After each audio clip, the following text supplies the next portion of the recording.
Good morning and welcome to the Dr. John Telford Detroit Show, coming to you every Wednesday morning at 10 a.m. This is a special impromptu episode of the John Telford Detroit Show on WJZZ Cool TV.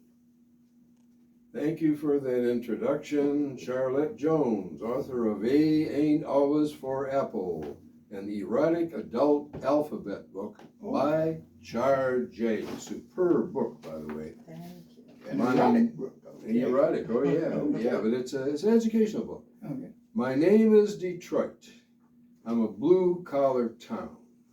Blue salt melts my mid-March snow. Speedy cars and sprinters spring from me. I father fierce fighters and funky music. In a Motown moment, I can spit the blues right back in a bureaucrat's eye. Have you never seen blue salt? No complex chemistry here, only the old color of a new sky. And you know, there's a new sky dawning on Detroit today because we have got LaMar Lemmons in the station today. We've got LaMar Lemmons in this Makepeace studio. It's going to be, Roger Penzabeni is putting the thing together. This is kind of impromptu today, but we've got LaMar Lemmons in the studio. LaMar is running for the school board, as am I. Helen Moore has put her slate together, didn't put me on it, I don't know why, but LaMar is on it.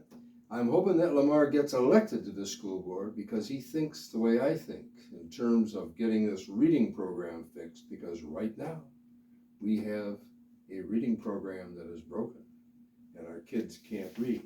So LaMar, welcome to the John Telford Detroit Show on WJZZ this morning, my brother.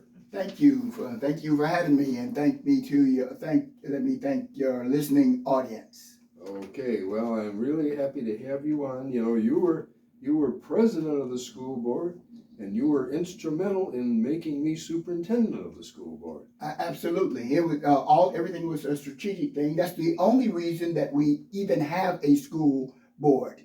The school district was slated to be completely chartered. It was going to be a charter school district based on the New Orleans models. That is what the Republicans want. They want the New Orleans model.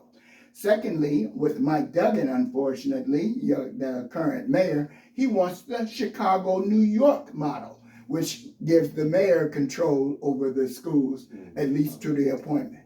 And so, because I am a former state legislator and very familiar with the inner workings of Lansing, and because I've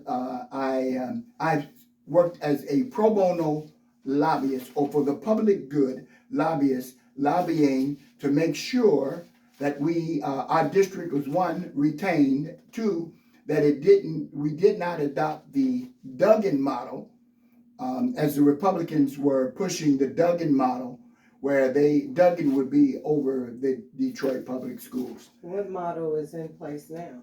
The current model is the standard school board model, where you, the citizens, elect your school board, and your school board selects the superintendent.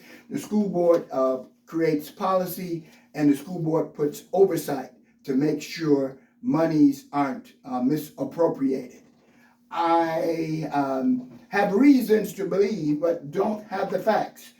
But I have reason to believe that the school district is not making, I'll say it like this, is not making the best use of the funds, not making best use of the COVID funds, and it shows because we're not having the impact on our school student retention. We have 3,000 students who are just missing, and that's very dangerous in a city like the city of Detroit. Because we don't know what conditions some of our children are living in, and so the school board as a collective and the school district is failing our children. And my wife has said that she doesn't have the ability to turn around her colleagues. My wife is Georgia Lemmons. She's also on the school board and seeking re-election. And Georgia Lemmons and LaMar Lemmons. So the Lemmons team there are running. And of course, Ida Short is another person who has the only other person who has experience under the old, while we were under emergency management. And of course, I am probably the most qualified member, former educator who is, I'm still an educator because I'm the full in residence for the schools now. And I am running because I'm running for the school board also. So, And go ahead. So I might have missed something. You said the current way that things are being handled, under this current way, you're not sure that the money is being allocated as you feel it should be. I'm saying that I don't think that's being most effective. Well, that's what I'll say. And I would also concur with your assessment. The way I think it should be, absolutely, or the way it's being most effective. What is what I said. And of course, being most effective, well, it shows our children, as Dr. Telford and I both agree, our children can't read. Without the ability to read, too many of our children, not all, but too many of our children can't read. And so I'm proposing, that we use the Cuban model after the Cuban Revolution. That is, they mobilize every citizen to make sure that so they went from a total, and particularly with the Afro-Cuban population, by the way, because they had been deprived. And of course, even in Cuba, the Afro-Cuban population had served under a dictatorship and slavery and enough more subordination under the Batista and the other administrations prior to Fidel Castro.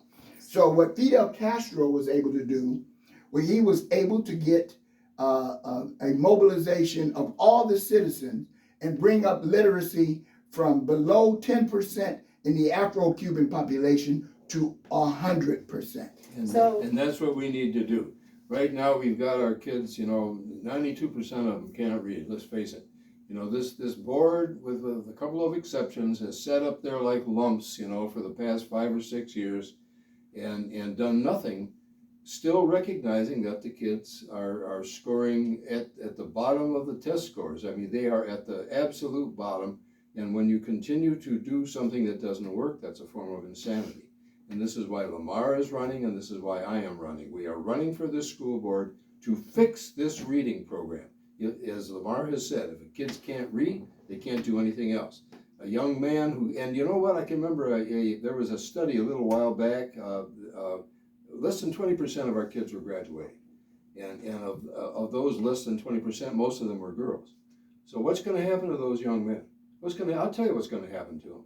They're going to end up doing very menial jobs, or they're going to end up in the for-profit prison system. They're going to end up on the dole, or they're going to end up in the graveyard. That's what's going to happen to them. So we are in a crisis mode with this reading program. We've got some other crises in the schools, and I'll be talking about that too on subsequent programs. But the most important thing that's got to happen right now is that we got to teach these kids to read. And that's why I'm coming and I'm running for the school board again. I've been an educator for 66 years now. I'm going to be 87 in January. And I wouldn't be running for the school board if the kids could read, if the programs were working.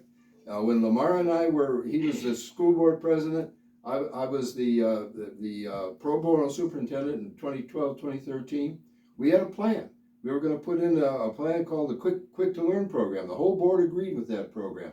It's evidence-based, it's field-proven, and it even is so confident in its ability to succeed that it has a pay only for success clause. You don't have to pay them, if it doesn't work. So, and go ahead. I have a question, and I guess both of you can answer. So all these different models, we've got the model that you said, Duggan wants, you said the Cuban model. Why not create a model that's for us instead of using what's no, over when here I say the Cuban model, I'm saying they mobilized the entire, this is specifically for us. Okay. What Cuba did is they mobilized the entire community to see that that every person who was able to learn to read, and they did that to move from a small, where they had been deprived for hundreds of years, as African Americans had here in the United States. And then they mobilized, and within a 10-year period, everybody in Cuba was literate.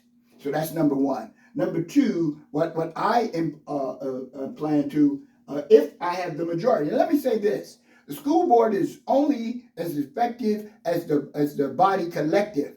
And if you don't have 4 votes, you're just spinning your wheels. You're spinning your wheels. And so there are 18 people running for 4 seats. 18 people running for 4 seats. And so I'm one of the few who has actually board experience. Yeah, he was on the board. He was on the board, and so, but they were outnumbered on the board at the time they were on the board. And that's not all of the time. That's why we were able to get you. Yeah. But since I was outnumbered when that's my phone. Just leave it alone. I was outnumbered when the new board was elected, and it was only my wife and I who was able to be elected. And at that point, 63 people made it on the ballot. 72 started running. Some of them were removed from the ballot. 9 were removed, were disqualified. 63 people ran for 7 seats. And so now this time, there are 18 people running for 4 seats.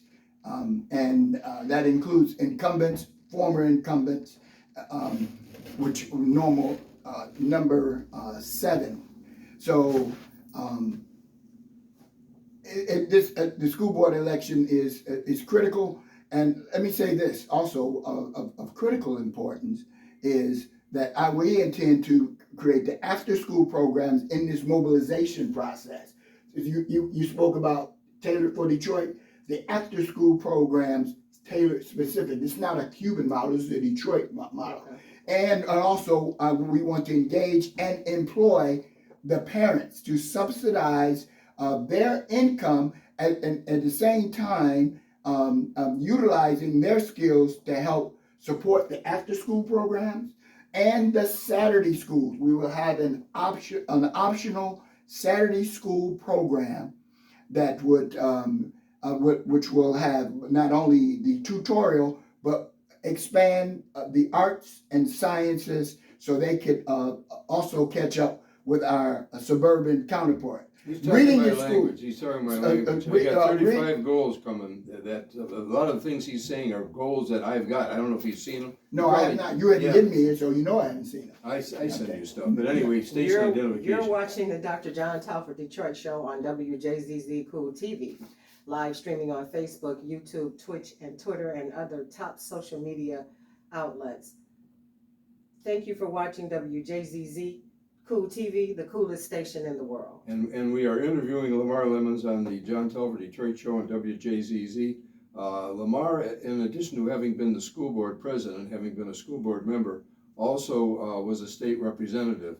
LaMar, you want to talk a little bit about your background? Sure, that's of critical importance. Understanding how Lansing worked, because the school district is a creature of the state, and after they plundered the district, we are now dependent on the state. But prior to the state's intervention, we were not dependent on the state. Now we are totally dependent on the state for our resources. And the reason the corporatists are coming in, because we had a footprint when I was a student of 300,000 students. And so that was depopulated. So in 1999, we had about 187,000. And then after the state got through with us, we were down below 50,000. They chartered schools. The suburban ring opened up because they had been depopulated. So they needed, historically, they discriminated and not allowed Detroiters. Grosse Pointe still doesn't. But as they didn't have the necessary students because the money follows the students, they began to open up to a percentage of Detroiters. But those parents who go to suburban schools don't have a voice. Actually, even those parents who go to charter schools have no real voice. You don't elect your charter school board, and if you don't live in the suburbs, you don't elect those persons, even if you send your child there. So we are in the crisis. We have 110,000 students in Detroit, but less than 50,000 attend DPS. And so that is we have to be competitive, and we have to show that our students, our institution of the school district can be successful. The reason the corporatists want to take over our school district, because when we had a 300,000 student footprint, we had buildings everywhere. So when I drove down Shane, I saw charter schools that were Detroit public school building that the Republicans made sure they gave to their friends who are profiteering from this arrangement of charter schools at the expense of our children. They don't send their children to any public school, let alone public school, Detroit public school, and they own and operate the institutions within the city, and they want to continue to do that. Secondly, all that with that big footprint, we own land in critical places: Midtown, downtown, New Center, Boston Edison, River. Sound familiar? That's exactly what they're expanding the footprint, and that land now is extremely valuable. So it's important that you have it's important for them to have a district that would allow them to come and take that land at a price that they decide, rather than a price that is beneficial to our students, and most importantly, it should be beneficial to the community at large. So, and LaMar, or you got, go ahead. Go ahead. So I don't think the land power, let's put that aside. I remember when emergency management came into the schools. That was when the schools, they claimed that there was no toilet paper, there were no books, there were no school supplies for the children. So first off, when it got that bad and that was a solution, is it better now? Let me say this. First of all, the emergency management didn't come in for any of those reasons. They created those reasons. So maybe you got your timing. No, because the students didn't have toilet paper. They didn't create that. That's not true. They did create that. That's not true. You got your timing out. See, because what happened is they took over the district in 1999. That's right. And so that board, which was called the Reform Board, the so-called reform, the community called it the Deform Board. Right. So that reform, and that's where we went from $115 million surplus of $115 million surplus of $1999 to a deficit to a deficit initially a deficit of 300,000. So $400,000 $400,000 swing, and then they reelected a new board. Now that board, that might have been for a small period of time, because it took them, that new board, time to adjust. There's a learning curve. And by the way, nobody knows the budget like me. Nobody. So when people are talking, there's nobody there. Nobody. I was the first ever person to come from the state legislature, and go to the and come on the school board. A lot of people have done the other way around. They come to state legislature, school board, and they catapult. But I was the first one to bring that such experience. So I know not only the state's budget as being on appropriation, but I know the school board budget as being the school board president. And also there are certain things that only the school board president knows. They can hold it privy. I always made mine transparent, but certain things only go to the school board president. And we had a school district when LaMar went to school at Finney High School, and I went to school many years before LaMar at Northwestern High School and Denby High School. When we came out of the Detroit Public Schools with the equivalent of a sophomore level education, college sophomore level. This was one of the best school districts in the country at that time. And now here we are with a school district that has its reading scores, the worst in the country. The only reading scores that are worse than Detroit Public Schools reading scores are the charter schools reading scores right in this same city. So this is why LaMar is running for the school board again. I am running for the school board again. I've already run twice. And let me tell you a little story. You know, we've got time, this is an hour show. You know, I can remember one time I went up to the North American Championships as a quarter-mile favorite. I was favored to win. I was 23 years old, just out of Wayne State, you know, running 46-second quarter miles. Well, I ran a 48-second quarter mile that day and lost to a 19-year-old kid named Bill Crothers. which did not make me happy. So I lost that race. And then Bill Crothers came down to Ann Arbor and raced me again over 600 yards in the winter and beat me again when I was also favored. So that's the only runner that ever beat me 2 consecutive times in my career, which did not make me happy. So I turned down an opportunity to run in California, the Continental Invitational, to get in my car and drive north to London, Ontario to race Mr. Crothers again. And I beat him that time with a Canadian record. I took his cup. So I'm saying this for a reason. I'm presenting an analogy here. Third time's a charm. That's right. My analogy is this third time I'm going to get on that board. This is my third crack at it. I'm going to get on that board. LaMar's second crack at it. He's going to get on that board. And if we got 2 other people who agree with us, we already got Sherry Gay Danyogo. If we can get just 1 other person on that board, we're going to fix this reading program because it's got to be fixed. Okay? Well, let me tell you what most people think. Most people think that people that are in these offices, I'm not going to say the board, that are in office didn't do what they say they were going to do. And then people that are trying to get in office ain't going to do what they say they're going to do. How you going to be different? Well, I'm going to be different because number one, I'm going to be 87 years old. I'm not running for higher office after this board race. This is it. When I get on this board, if I live long enough to stay there 4 years, that's fine. But if I don't, I just want to get this program fixed so these kids can read the way I was taught to read, the way LaMar was taught to read, and the way these kids deserve to be taught to read, just the same way we were taught to read in the 1950s and 60s and 70s, because right now they can't read.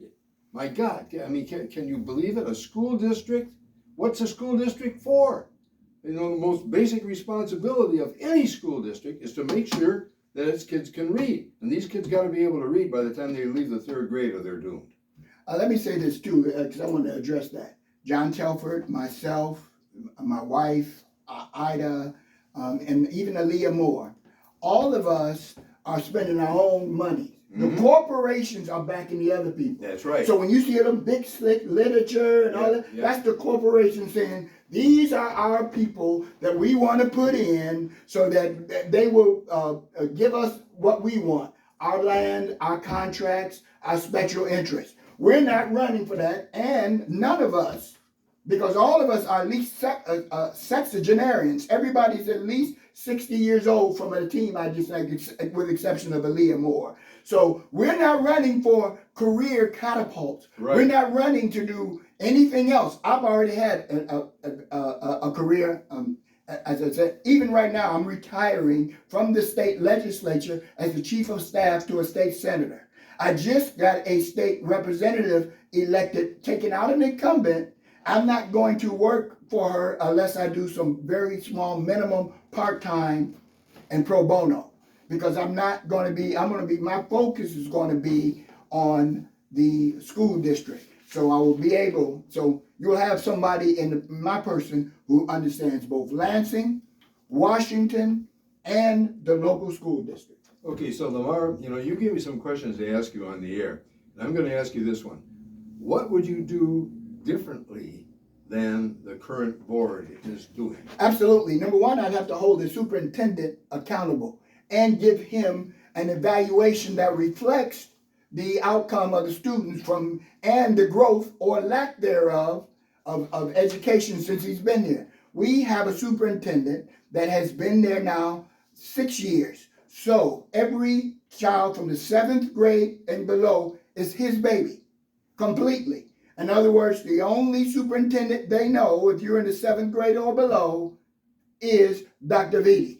And so those test scores are reflective.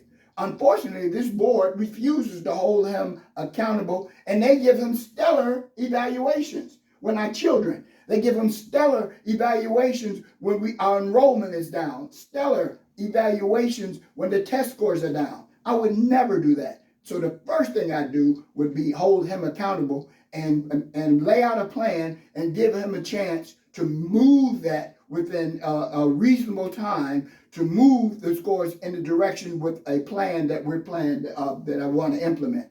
Like I said, the Saturday schools are important for three reasons. Number one, the students need additional help to catch up. Number two, we still don't have enough of the arts and things that attract the arts and the sciences and etc. Three, the sports, because they can have sports, and two, it'll attract students for those things that they like. But in order to participate, they'll have to have some tutoring and some academics. If we put that with the after-school program, the Saturday school program, we can catapult our students up to being competitive with any other school districts. And it also will provide a meal on Saturday, because some of our students are dependent on the meal. So if we have Saturday school and we provide 2 more meals on Saturday, plus a third meal for those who are in after-school programs, then we know our children are well fed, no matter what conditions they are coming from, because many of our children are impoverished and their families have challenges. Secondly, for those parents who qualify and who are desirous for supplemental income, we have all this money. The parents should be earning this money. They can be chauffeurs to the after-school programs, taking them home once they get cleared to do so. And so there are a myriad of other programs where the parents should be our first tier, and the community members our first tier of employees, because we have the teachers, and we can't compel them to live in the city. We should be able to, though. You can't, but the state law prohibits that. But we can encourage and incentivize that, because we have having teachers in the neighborhood is also important. So we want to. These are the type of things that need to be discussed. These are the type of things that we need to implement. And you're talking about athletics. Mm-hmm. I coached in many schools in the Detroit public schools. And very frankly, athletics have been the only thing that kept some of my kids coming to school. Mm-hmm. And I owe my entire life to the track program and the athletic program, the Detroit Public Schools. Mm-hmm. Also to the program at Wayne State, the men's program, which is not there anymore, and I'm trying to get that back.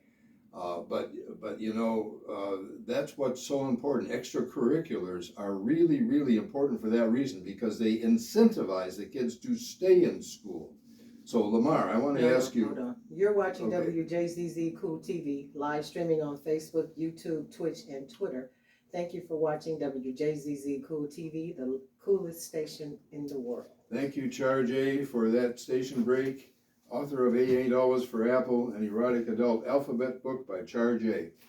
LaMar, we've got LaMar Lemmons, a former school board member, a former state representative, all-around supporter of education in the station today on WJZZ. It's kind of a jerry-built situation, because we've moved from one location to another. But I felt that this program with LaMar was too important to skip a program. So we're doing it today over on where are we? We're on 5470 Shane Street. It's kind of jerry-built, but we're going to get it fixed up here. LaMar, all districts are behind due to COVID, but why is DPSCD further behind? Because they haven't. That's another thing. They didn't adjust to, and they did get money. They didn't make the necessary adjustment to see that our children, who many of them are separated by the digital divide, did not have the necessary computers, internet access, and most importantly, the oversight for them to do it. And so I would have devised an entirely different type of plan, which would have been smaller, with tutors and with monitors and tutors connected directly to a system where there was a master instructor, a teacher instructor, and it would be closer to, so those who,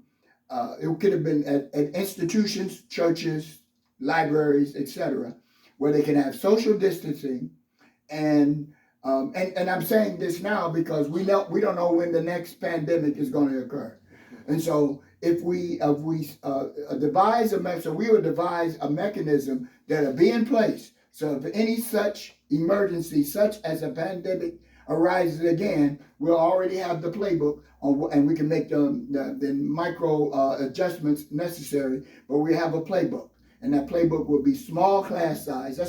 It was an opportunity. You can have small class sizes, 4 or 5, less than 10 kids, a tutor, because that person is also a monitor and a tutor, connected directly to a teacher over the internet. So now you've got social distancing.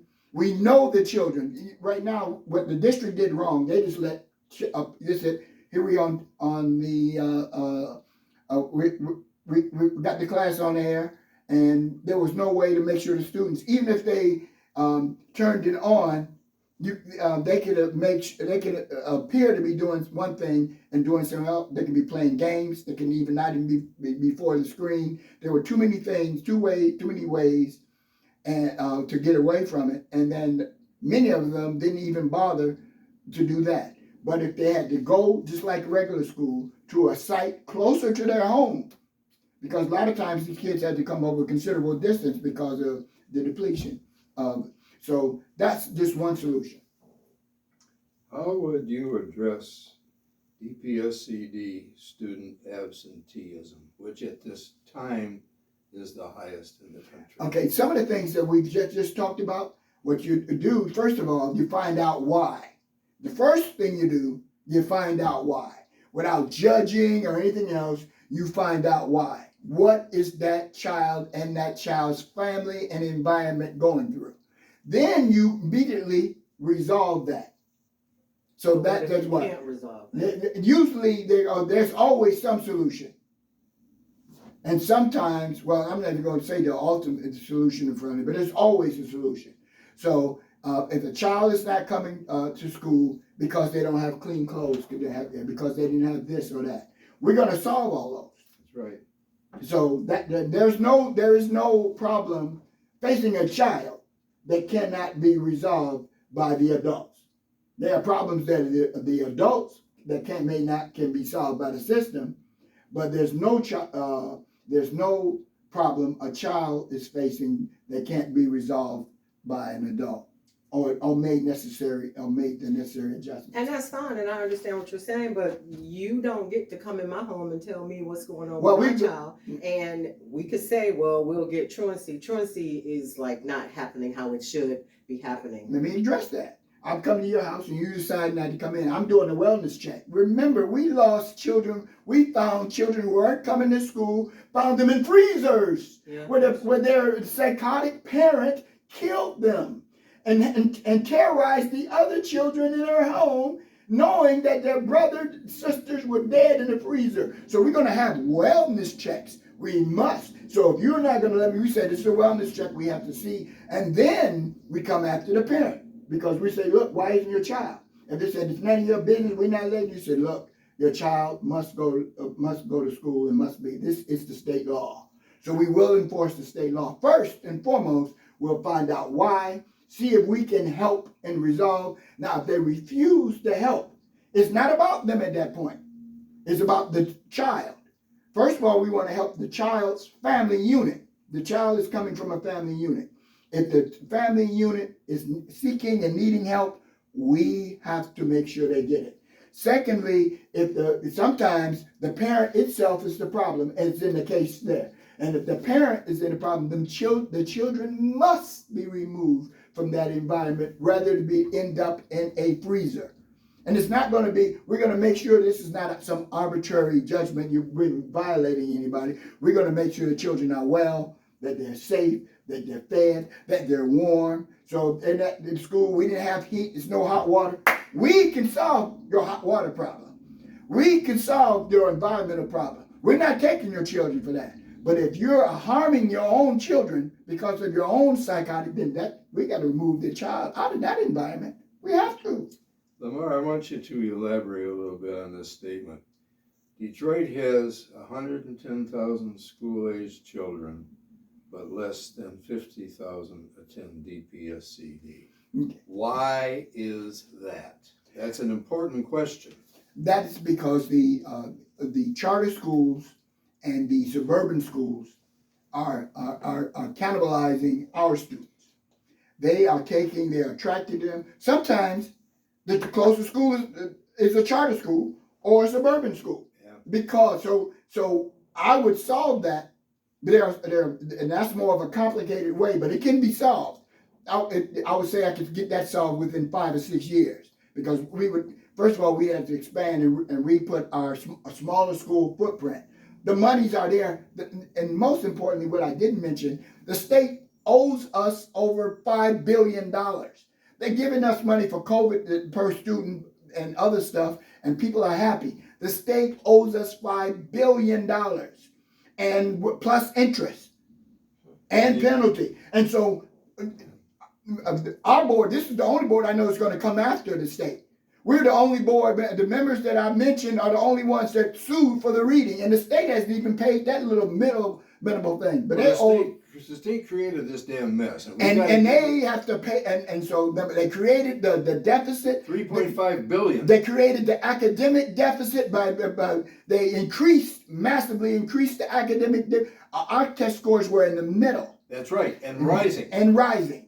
They came and destroyed it. They renamed schools. We had Finney. We had a school named Finney named after an abolitionist. So you can Google the Finney Barn and the Finney family. Yeah, he so you'll know. Rode Underground railroad. Self-emancipated, so-called runaway slaves, as he's scared, self-emancipated, enslaved and formerly enslaved individuals, and he helped facilitate them to Canada.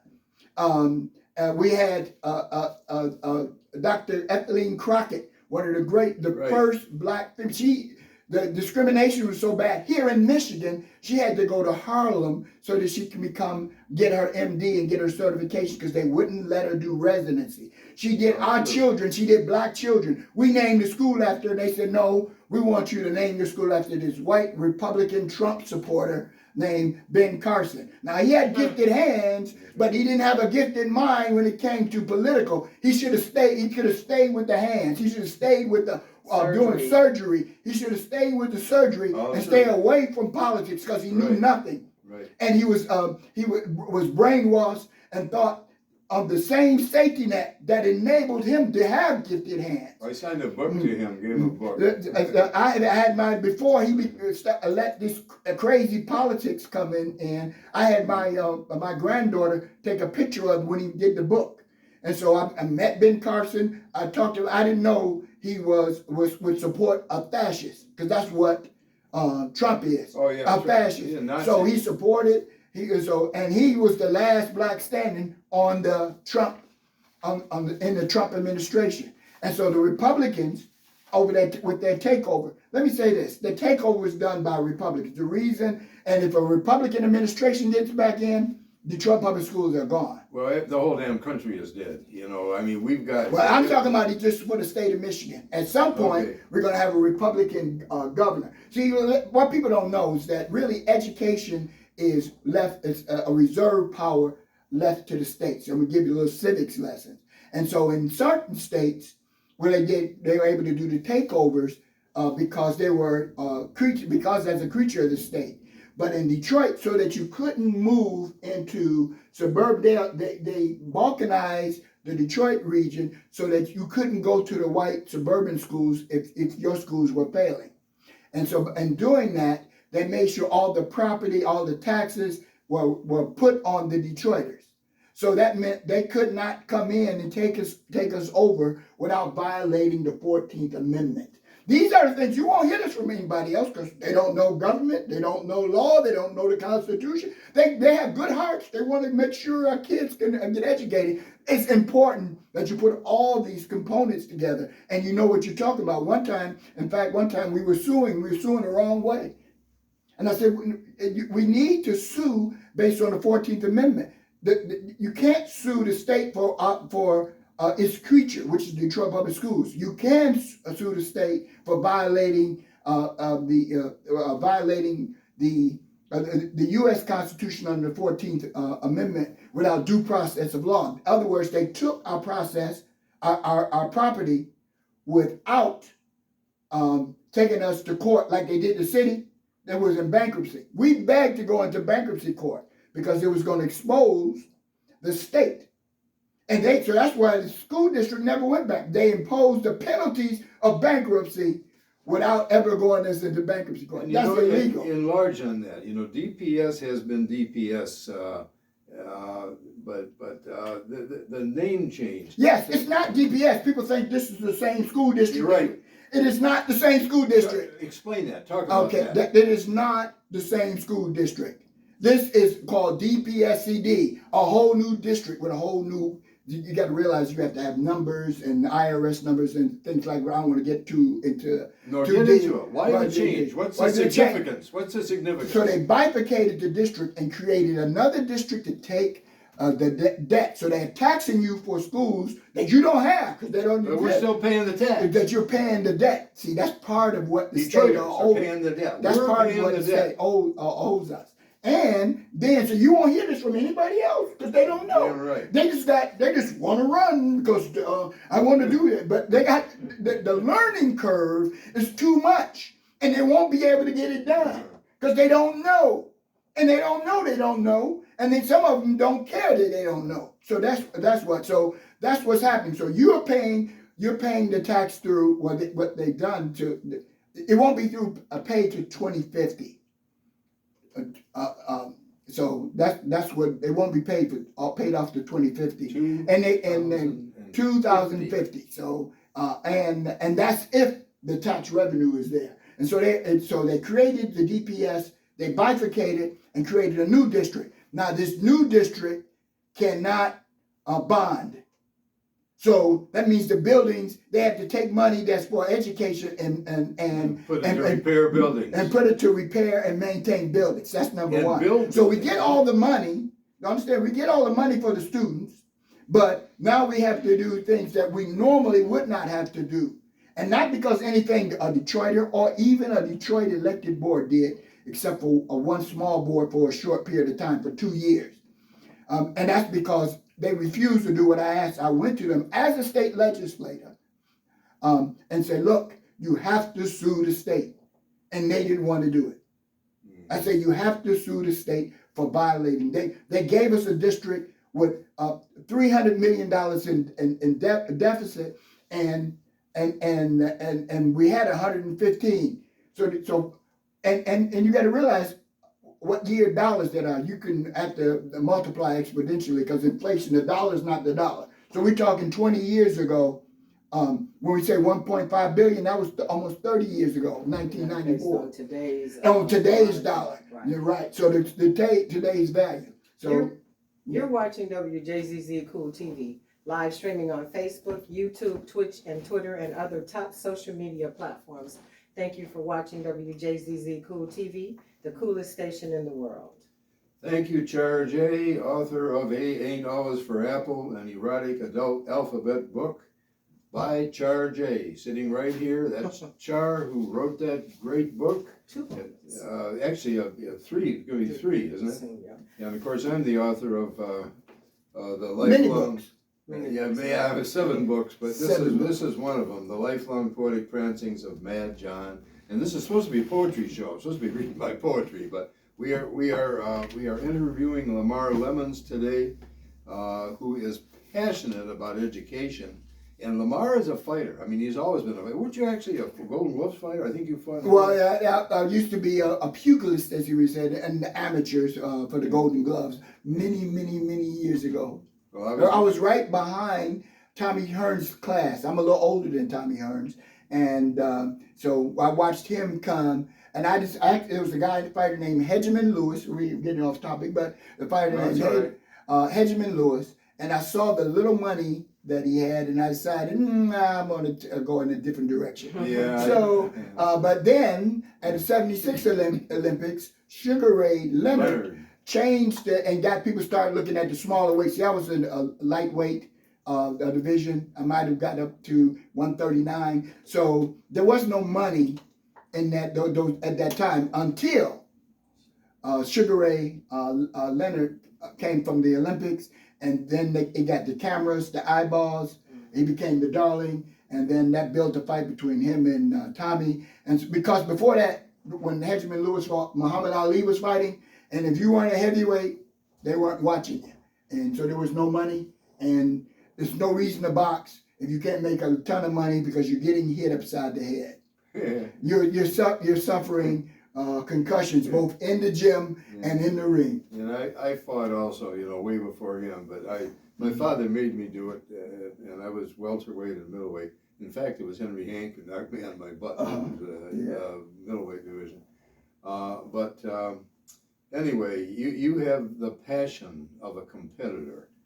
I also was a competitor, but I actually made my bones in track, not boxing. But I want to ask you this. I think that this is also an important question. Why were many of the pre-COVID DPSCD classes overcrowded? Again, mismanagement.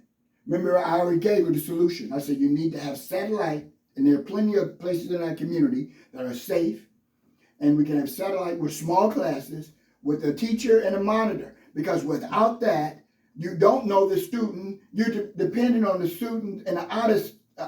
And so if education is not a priority in a home, that's why we're so far behind. Many of our homes, education has to take a back seat to survival things. And that's just how the family is. And normally the child goes away and for the day, and they can get a meal, and they can get supervision. They can get, sometimes they getting heat that they didn't have the night before. They're getting hot water at the school.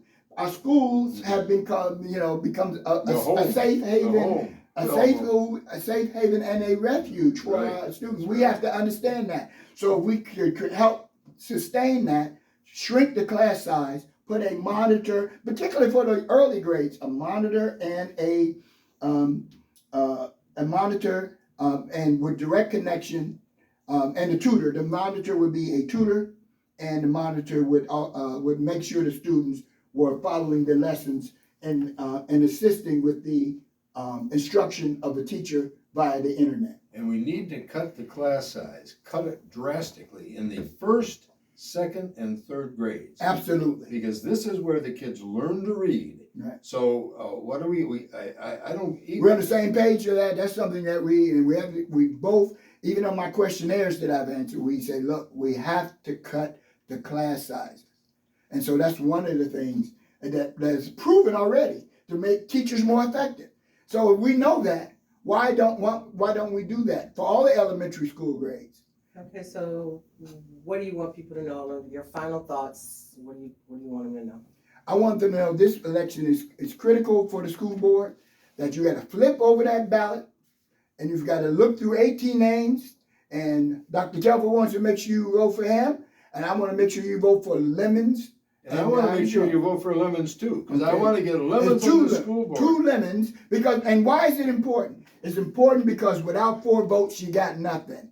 That's right. We got to get... You got a complainer that would be in the audience, but now is on the stage, but they have no more of a voice. So if you like the way the system is running now, then you're happy.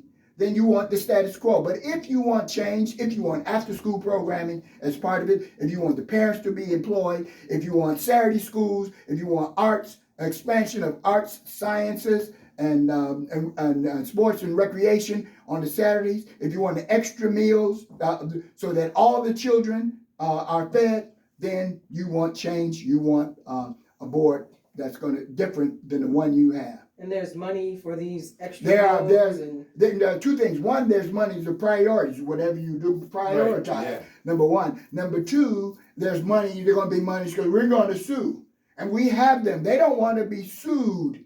We're going to sue the state. They owe us. We have to go to federal court and show what they deprived us of resources and imposed without due process of law the penalties of a bankruptcy. The reason you have a DPS and a DPSCD is because the district, it was a solution to a bankruptcy that never occurred. Now, if the district went bankrupt, the state still has to pay because the district would have been bankruptcy at the hands. They were illegally operating and taking control over the buildings and facilities and property. And so that's illegal. What is legal is they get to operate the school district. What is illegal, it has to be within their institutions and not ours, or they have to do it cooperatively. And I'm talking about the physical structure.